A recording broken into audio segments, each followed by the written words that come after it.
این خاطره برمیگرده به سال 1268 هجری خورشیدی، یعنی 135 سال قبل. ناصرالدین شاه در سفر به اروپا در شهر آمستردام هلند اقامت میکنه. حاکم شهر اونو دعوت میکنه به یک کنسرت. امشب باید برویم به کنسرت و این کنسرت را در تالار بزرگی میدهند که قریب 25 سال قبل در زمان همین پادشاه اهالی شهر ساختند.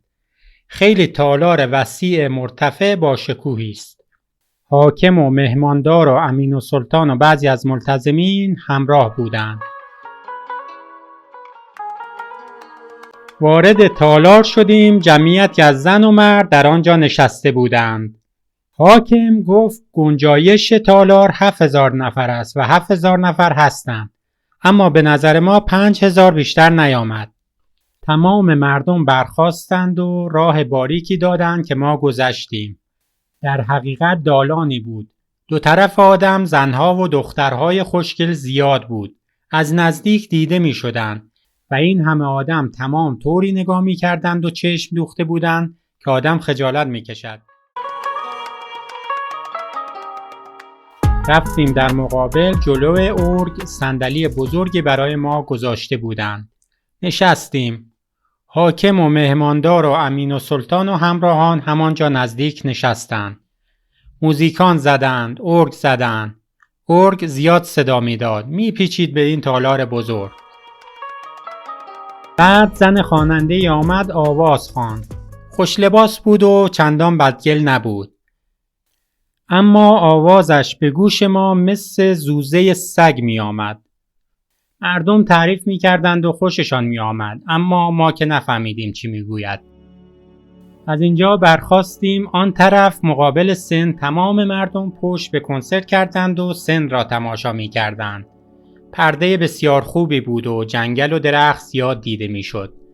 دخترها در میان جنگل رقص می کردند. رقاص‌ها خیلی خوشگل و قشنگ بودند. لباس آنها با جلوه بود. اقسام مختلف رقص کردند. تماشا کردیم و از آنجا برخاستیم. رفتیم در عقب. اتاقی بود شاهنشین. در آنجا چند عرب الجزایری، یعنی چند عرب الجزایری، در آنجا چند عرب الجزایری بودند. 5 نفر زن و یک جوان بیمو و قوی هیکل. صندلی گذاشتند. نشستیم رقص و ساز آنها را تماشا کنیم. تنبک می زدند و تصنیف عربی به لحن خودشان می خواندند. بی حالت نبود. از صورت زنها و رنگشان و صورت یک نفر پسر جوان معلوم بود عرب هستند. اما یک نفر از آنها به نظر ما فرنگی آمد. زنها خالی از ملاحت نبودند. 1-2 نفر آنها خوب بود. بنای رقص گذاشتند. یکی یکی می رقصیدند. بازوها و قدری از سینه برهنه بود، به طوری که موهای زیر بغل آنها پیدا بود. می رقصیدند و غر می دادند. شکم و اون خود را طوری حرکت می دادند و اداها می کردند که کریم شیره‌ای و اسماعیل بزاز هم نمی کنند.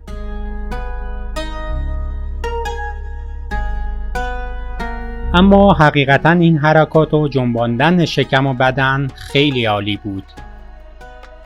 حاکم شهر که سرخوش بود و جنرال مهماندار چشمها را دوخته و واله شده بودند و با چشم می خواستند اینها را بخورند. یک وقت ملتفت شدم دیدم جنرال می لرزد. صندلی او تکان می خورد. نمیدانم چه می کرد. خودش را به صندلی می مالید یا چه می کرد که صندلی متحرک می شد.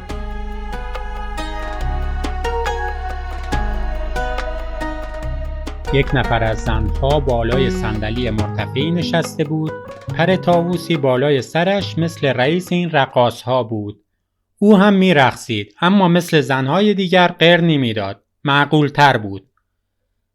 اما آخر شور او را هم گرفت. همانطور غر می داد و همه جای خودش را می جنباند.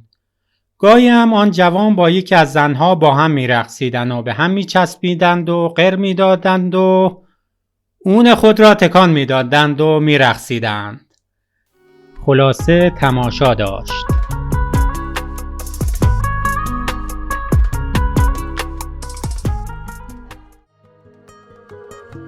دومین سفر ناصرالدین شاه به اروپا در فروردین سال 1257 خورشیدی آغاز شد.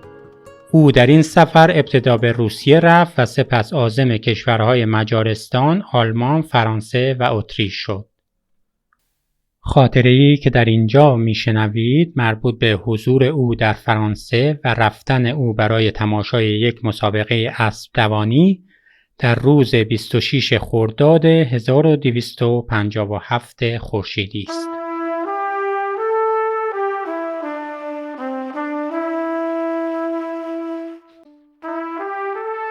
اسب دوانی بود. ساعت 1:30 بعد از ظهر خود مارشال آمد منزل ما و همراه او به کالسکه روبازی نشسته راندیم. سپهسالار ناخوش بود نیامد در کالسکه ما. من بودم و مارشال و جنرال ایزاک که در پیش مارشال کمال اعتبار و وثوق را دارد. روبرو نشسته بود راندیم. جمعیت زیادی می رفت و می آمد. رسیدیم. رفتیم بالاخانه. نشستم جلوی بالاخانه. توی چمنها دست راست و چپ از آدم سیاه شده بود. صندلی ها گذاشته بودند. نشستیم به همراه مارشال و زن مارشال. ایزابل ملکه سابق اسپانیول که حالا هم مادر پادشاه اسپانیول است، زن بسیار چاق گنده فربه مثل گاو است. چشمای گود واقعا به این فربهی زن ندیدم. والی کرد دختر مظفرالدوله شاف اون ملکه هم نمی شود. حالا پیر است اما باز صورتاً عیبی ندارد و در ایام سلطنتش در اسپانیول خیلی راحتی و خوشگذرانی ها کرده است. معروف است. یک دمدونقی داشت یعنی یک کنیز. یک دمدونوری داشت یعنی کنیز و همصحبت که خیلی متشخصه بود. آن هم جوان بود و زن نوکرش بود که آن نوکر هم از بزرگان است. همانجا ایستاده بود. اما این کنیز هم آنقدر چاق و فربه بود که حساب نداشت. اگر ملکه و کنیزش را به یک کالسکه کوچکی می‌بستند 3 نفر را خوب می‌کشیدند.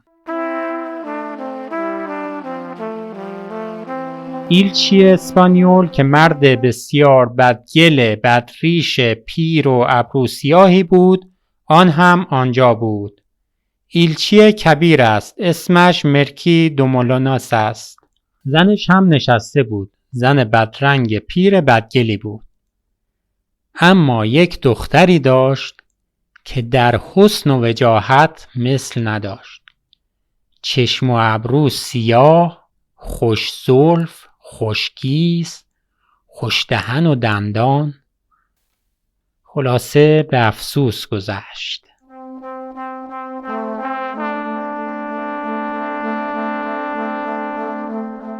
پرنسس قرامان دختر رئیس اکسپوزیسیون بلژیک هم بود.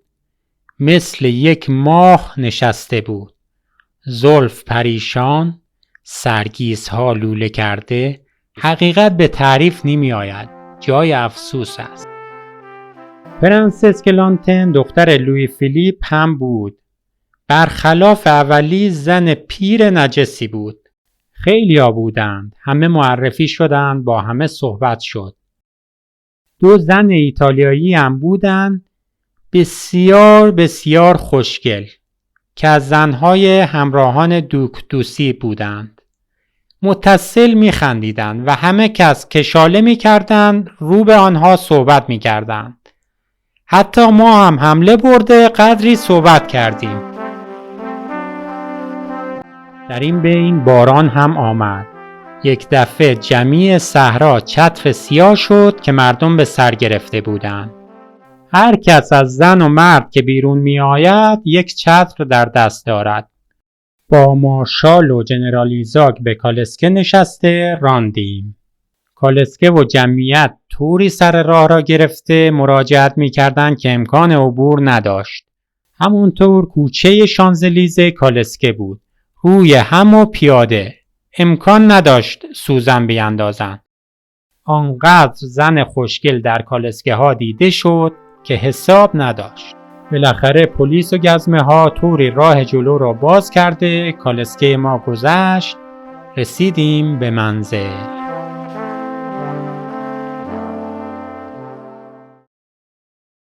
هفته خرداد 1257 خورشیدی، اطراف برلن آلمان. صبح از خواب برخاسته قبل از نهار رفتیم حمام فردریک.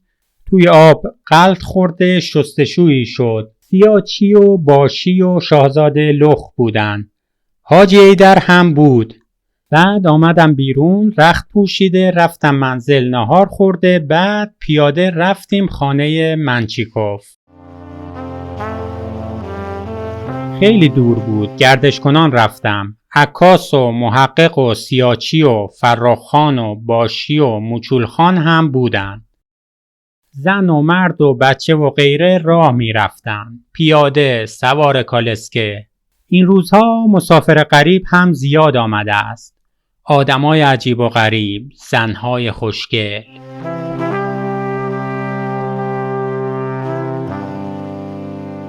خلاصه رفتیم تا رسیدیم به خانه ییلاقی منچیکوف. خودش آنجا بود، زن پیرش هم بود، اما زن زرنگ حرافی است. یک سگ سفید کوچک هم داشت. بسیار بدگل بود، پیر سگی بود. هر جا می رفتم می آمد دست به منچیکوف می داد، پا می داد. زن ایلچی روسیه هم که مقیم ایتالیاست اینجا به هواخوری آمده است بدون شوهرش. به به چه زنی بود، مثل جواهر، چانه گرد، چشم و ابرو بسیار با حالت و با نمک. خیلی صحبت کردیم، نشستیم، برخاستیم، اتاقهای منچیکوف را زیر و رو کردیم، اما چه فایده؟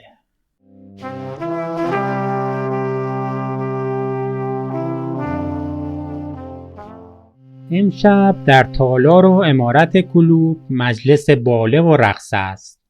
چراغان است. 1 ساعت از شب رفته با کالسکه رفتم.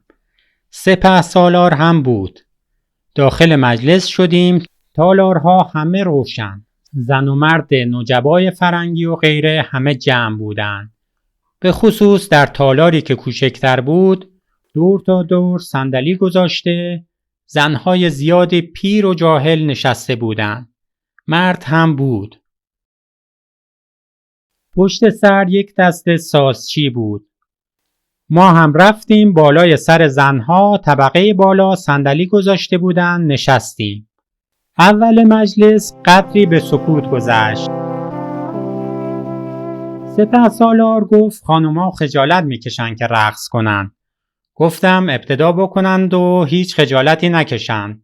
ساز زدند و از دور تالار زنها و مردها برخاسته به نوبت می رقصیدند. بسیار بسیار با تماشا مجلسی بود، اما قدری گرم بود. آخر رویشان باز شده معرکه کردند. ملکم خان و شیخ محسن هم با ناصرالملک و عضدالملک و غیره آخر رسیدند. ملکم و حاجی محسن خان را هم گفتم، رفتن رقصیدن، خیلی خنده داشت. بعد برخاسته رفتم پیاده به منزل.